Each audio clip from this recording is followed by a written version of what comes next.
Baik, tapi kalau kita lihat dari sisi persiapan begitu, apakah memang cukup sulit atau tidak sih? Karena ini juga perlu didukung tadi, seperti yang Anda bilang begitu, harus ada juga infrastruktur pendukung dari jaringan internetnya, kemudian kesiapan dari masyarakatnya. Apakah lebih difokuskan kepada kota-kota besar saja terlebih dahulu atau bagaimana?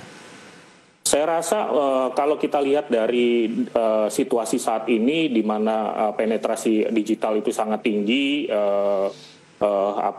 memang yang pertama adalah perlu adanya massive infrastructure supply, terutama dalam hal teknologi telekomunikasi. Ya, kalau kita ingin meningkatkan penetrasi digital, layanan digital ke seluruh negeri gitu ya.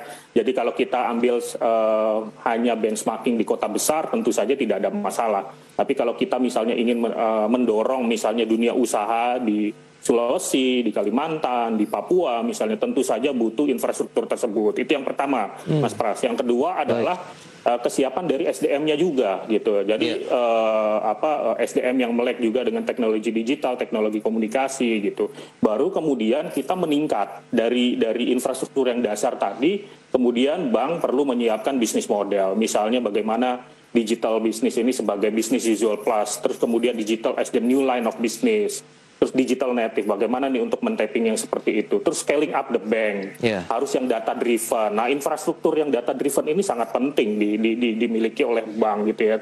Terutama kemudian scalable dan flexible tech, terus agile organization dan governance-nya.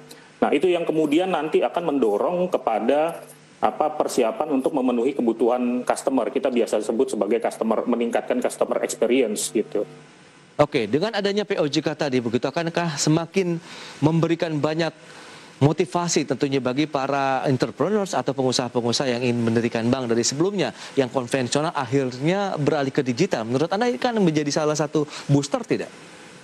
Ya, saya rasa POJK 12-13 ini suatu breakthrough dan sekali lagi saya menyambut sangat baik ya dengan keluarganya POJK tadi ya. Jadi kalau menurut saya ini adalah suatu peluang ya buat dunia perbankan untuk lebih solid lagi, kemudian untuk lebih kalau kita sebut untuk lebih berkolaborasi lagi ya, dan kemudian kita lihat mungkin jumlahnya jadi bisa lebih mengecil ya, dari yang 114 kemudian berkurang karena memang ada bank-bank yang menengah kecil kemudian berkolaborasi ya untuk membentuk suatu bank digital untuk memenuhi layanan nasabah-nasabahnya. Kalau yang bank-bank besar sudah melakukannya dari sejak lama juga begitu. Itu dia.